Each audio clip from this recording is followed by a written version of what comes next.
Hello all, welcome on into our tarot spread for the week ahead. This will be for the week of November 24th, 2025. I had to think about it again. I'm sorry. One of these days, I'll start doing the the pre-work for the show, so to speak, the pre-production. And actually look at the date, but I believe this is for November 24th, 2025. So the week of that, we're doing collective reading for the week, for the energy of the week. And that card popped out. So that's our first one. This week I am using the Quiet Rebel Tarot by Lynn Thurman, which is one of my favorite new decks. And I'm feeling this week, I'm feeling sort of some upbeat, but sort of sassy energy. And I love the attitude of this deck, if you will. I love the collage, vintage photograph collage art. I like that she gives these sort of titles by way of explanation for the card, or as a sort of an explanation for the energy of the card. And I love the backs of the cards, that they're this tropical bird, tropical flower, tropical plant sort of a thing, which is really kind of cool. So that's the energy I'm feeling this week. Also feeling energy of gratitude. Here in the United States, this Thursday will be Thanksgiving. And not that we need a day to remind ourselves to be thankful. It's kind of like, common complaint about Valentine's Day is you shouldn't have to have a day to tell people you love them. But I think sometimes using these sort of days to take a moment to pause and really think about the energy of it, and maybe use it as inspiration for a more frequent gratitude practice if you're not already doing that. Use it as a way to appreciate the blessings you do have, even if there's things that you are lacking or that you might still want to achieve in your life or bring into your life. Use it as a moment to pause. Maybe use the whole week as a moment to pause. And take some time for gratitude. I started doing a gratitude practice, a daily gratitude practice back in the end of May, early June. And I'm going to be honest, it's really sort of helped, with my mindset. It's helped with, feeling more positive energy. It's helped with, like I said, really grounding me into the blessings that I already do have in my life and all of the things I do have to appreciate, and really gives me a good foundation to bring more in. And I feel like nowadays we need as much positive energy and appreciation of things as we can get.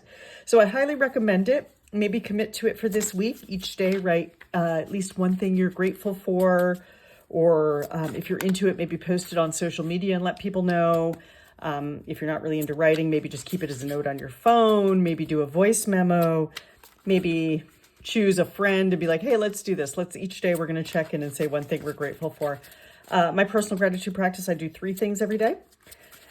And if you're stuck about what to be grateful for, because it doesn't have to be a big thing, you can absolutely be grateful for, be grateful that you have clean clothes to wear. Literally. Be grateful that you have running water, clean running water, that you have access to clean running water. Frankly, a lot of my gratitude, I am grateful for my dogs. They are sources of joy and light and delight, and I love them. And I really am so grateful that I have their little presences in my life, because they're pretty amazing. They are pretty amazing. So yeah, that's my gratitude soapbox. Because it's easy to say, or I think of a lot of times we will just say, people will be like, oh, well, just be happy, or you have so much to be happy for, or, why are you so, why are you down, or why are you being grumpy? Because there's so much there. And that's true. But as we know, it's not just a switch. You can't just all of a sudden be like, okay, I'm happy now.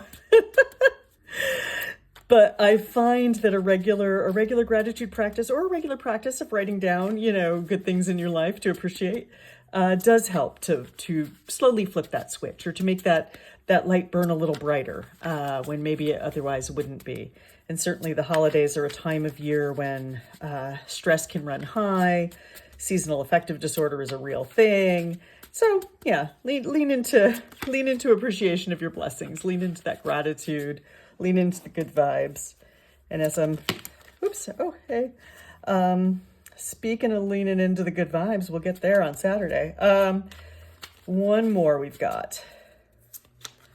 And already I'm noticing we've got a lot of twos in this reading. So that kind of piggybacks onto our new beginnings that maybe we're experiencing last week. Maybe still experiencing, because hey, there's no time limit to this. General energies, not specific energies. They happen when they happen. There is our other one. And here we go. So we did have a few aces. We had at least 2 aces last week, and we had the Fool, which are very much beginning energies, starting a new journey, taking some new steps. This week we have 3 different 2s here. So after the aces, the 2s would be our next step. So the aces are 1s. They're the lowest card, if you will, in the minor arcana. I know sometimes aces are high in certain card games. In tarot, aces are number 1. And so our first card, our theme of the week, and I love that she is a chef cooking it up, because again, it's American Thanksgiving this week, so possibly a lot of folks out there cooking, whipping up those family recipes. And the 2 of Pentacles is about juggling a lot, keeping it all in balance. The traditional card is often depicted as sort of a jester type person with 2 pentacles that they're juggling, but the pentacles are surrounded by an infinity symbol, meaning you're keeping it going. It's definitely, you might feel like you're juggling. You might feel like you're out of control. In the case here, you might spill this cup of coffee, but that's okay. You've got everything else is under control here, and you're having fun while you're doing it. So our theme for the week is embrace the chaos, the beautiful chaos, the lovely chaos, the holiday chaos. It only comes, it only comes a few times a year. Embrace what comes to you. Embrace the stuff that feels a little messy. Like I said, messy, chaotic, a little maybe disruptive. Maybe you have family staying with you this week. Embrace that. You've got it. You're balancing it. Everything's as it should be. And try to find some delight in it.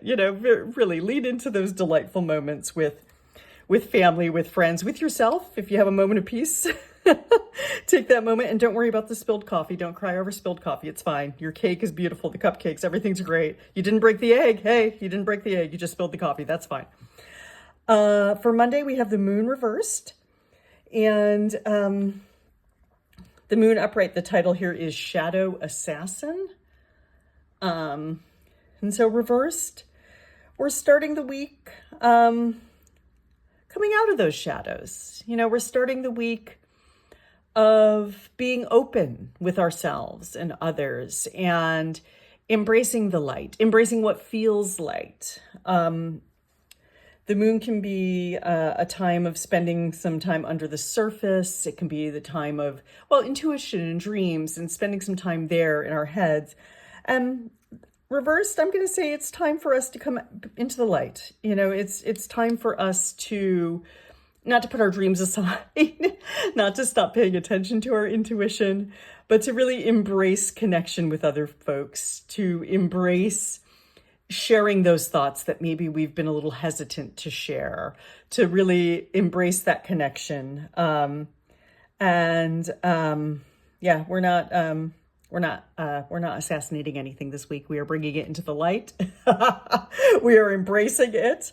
And we're kind of owning it. It's okay to spend time. It really is definitely okay to spend time in the intuition. It definitely is okay to spend time listening to your dreams, paying attention to those psychic signs, if you will, those hits. But this is a week to kind of put that aside. Don't go too deep this week. Might be another way to say it. We have, for Tuesday, we have the Eight of Cups. And I love, we have our chimney sweep here, and the subtitle of the card is Done and Dusted. And really, that's about what Eight of Cups is telling us. And I think, again, especially this time of year, as we reach the end of the year, it is a really great time to take stock of what we want in our lives. And Eight of Cups always usually implies to me that it's something we already have. So for me, there is a series of lessons I take that I've taken for years that I enjoy. I do enjoy them. But I'm kind of feeling it's time to walk away from it, at least for an extended period of time. And I could go into my whole life story. Y'all don't need to hear that right now, but it's not that deep. But I just feel like it is time to walk away from this lesson series, even though I do enjoy it, even though, it does serve me in some ways. But it's going into a new year. It's just something that I feel it's time to put it on the back burner for a bit. So it's sort of that energy. There might be things in your life that you're involved in. Might be a relationship, a friendship, something where it's kind of time to say goodbye. And you probably already feel it. But Eight of Cups is giving you that permission to say goodbye to it, to put it away, to stop actively engaging with it. And it's there can be a little bit of regret with this card. There can be a little bit of sadness, be a little touch of grief, but it's often something you're ready to make peace with in your soul inside to move on from. So that's Tuesday. For Wednesday, we have what's being called the panic button, which is Nine of Swords. And Wednesday, I'm going to say Thursday being Thanksgiving, Wednesday for a lot of us might just be the day we're stressed out. We're worried about making grandma's pumpkin pie the way she makes it so that when she tastes it, she doesn't complain. It might be, making the grocery list and checking it twice before we send someone else out to do the shopping. It might be the store is out of something we need. It might just be we feel a lot of stress about family stuff, which is valid and real, and can hit a little bit harder this time of year for some of us. Just know that at the end of it, you're going to be able to handle it. If you need to say goodbye to it, if you need to say goodbye to something, if you need to move on from something that's no longer serving you, that's okay. You're seen, you're witnessed in that. And don't be afraid to feel the feelings. I feel like we often can be afraid of the scarier cards in tarot or the more uncomfortable cards in tarot, but just know that it's valid. It's valid to feel anxious. It's valid to feel nervous. It's valid to wake up in the middle of the night wondering if you're out of cinnamon. I'm sorry, I'm using a lot of cooking and Thanksgiving analogies, and I apologize if that's not resonating with everyone. But this sort of anxiousness, this sort of nervousness, this sort of feeling like this is totally okay. And just know it's going to pass. It's going to pass because we move into the Two of Cups, which is beautiful energy. There we go. I love our little spangled pair here on this card. So Two of Cups really is about these beautiful, loving, almost magical connections we have with other people. Traditionally, it can mean a new relationship, a true love, and more of a romantic sort of a feel. But the way I read, I think this is just everyone. So, maybe whatever this anxiety was, when we get to Thursday, which again for Americans is our Thanksgiving, which is usually a time of coming together with family, either birth family or chosen family, and celebrating, it's going to be okay. This card tells me this might be the best Thanksgiving you've had in a long time. It also means like, hey, if you are looking for somebody and somebody smiles at you on the train, go for it. Say hi back if you're into it. Don't do anything you don't want to do, but If that person smiles at you on the train and they're cute, go ahead and smile back. Because it's a good day. Thursday's a good day.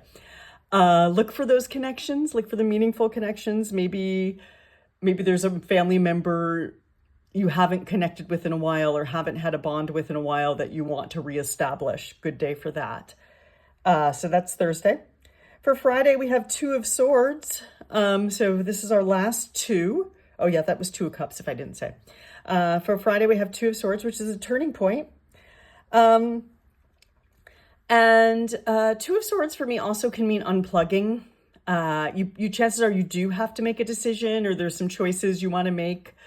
It could even just be about weekend plans, to be honest. Again, I don't feel like any of this energy is overly deep this week, thankfully. There's not really even with Nine of Swords, I don't feel like this is overly heavy. And for Two of Swords, again, yeah, it might just be, hey, you need to take some time to be quiet. Maybe this was very busy. This was a lot for you, maybe, and that's okay. I don't mean to joke about that. If that's a lot for you, that's fine. And Two of Swords says, take that time if you need. Go inside yourself, or inside the house. Hey, if it's noisy outside, go inside the house, but go inside yourself and take some time. Take some time to think about next steps. Take some time to think about that decision. Take some time to think about where you are. Maybe we're calling in some of that Fool energy from last week for the turning point in the decision you might have to make. And again, you're sort of held in that. It's a good time for this. It's a good time to plot next steps. So yeah, that's our Two of Swords for, what was that, Friday? For Saturday, I love Nine of Pentacles. And Nine of Pentacles is an amazing card to think about that gratitude and those blessings in our life and the wealth that we have in whatever form wealth takes. Because wealth does not have to mean money. It could mean having enough in your life. It could mean having enough food, enough clothing, enough friendship. It doesn't have to mean, sorry, Chihuahua hair. It doesn't have to mean wealth, money, although it could mean wealth, money. And if it does for you, and that's great, and you have those blessings, enjoy. But yeah, the life upgrade, Nine of Pentacles. I love it says living my best life here on the bottle. And that's really what it's about on Saturday. So yeah, that gratitude practice, if you didn't start it on Monday, take a minute on Saturday. Write out 5 things you're grateful for, 10 things, these blessings that you have in your life. Take the time if you want, speak them out loud. I am grateful for my dogs, or whatever it is. But yeah, Saturday is really a good time to take stock of the blessings in your life and what you have and what makes you feel like you're living a wealthy life, what makes you feel like you're living a successful life, and appreciating where you are right now with that. And on 10, or for, 10, Sunday, I'm sorry. Already feeling my Two of Pentacles. For Sunday, we have the Lovers, which is subtitled here, The Risky Business. And love in all of its forms, whether we're talking about loving ourselves, whether we're talking about a romantic partnership, whether we're talking about loving our family, and all of the forms of love, is not without risk, because love requires us to be vulnerable. It requires us to be seen. It requires us to accept those parts of ourselves that maybe we'd prefer to keep hidden. It requires us to accept those parts of our partner or our friend or our family member that are not perfect. I say this over and over again, but it's a core belief in my life, and it's a core message in my life that we are imperfect as human beings. And maybe part of that is an acceptance of that. It's risky to be a human because we're imperfect. It's risky because we're often going to make mistakes. We will make mistakes more often than not. And loving ourselves, loving each other, and having that faith to keep going is a big thing. So Sunday, if anything, lean into that. Wow, I'm getting a little emotional. But no, really, love yourself. Accept those parts of yourself. And it is risky. It is risky. Love is huge and risky. But it's so worth taking the chance. It is so worth taking the chance. It's something, whatever form of love you have in your life, take some time to appreciate that, and know that, again, the risk is worth it. The risk is worth it. And take time to sit in some gratitude for that on Sunday. And there it is, folks. That is our tarot reading for the week ahead. If you have any questions, comments, concerns, have an interesting interpretation for one of these cards, please let me know. Please comment, like, share, subscribe, tell your friends, tell your pets, tell anybody you want to tell about these readings. If they help you, they are certain to help others, which is one of my goals. One of my goals is to give perspective and to help empower people to live their happiest and best lives. And also, good time of year to do some year ahead readings. If you would like a full personal tarot reading, I am happy to do that. You can go to my website to book, or feel free to reach out here and I will get in touch with you.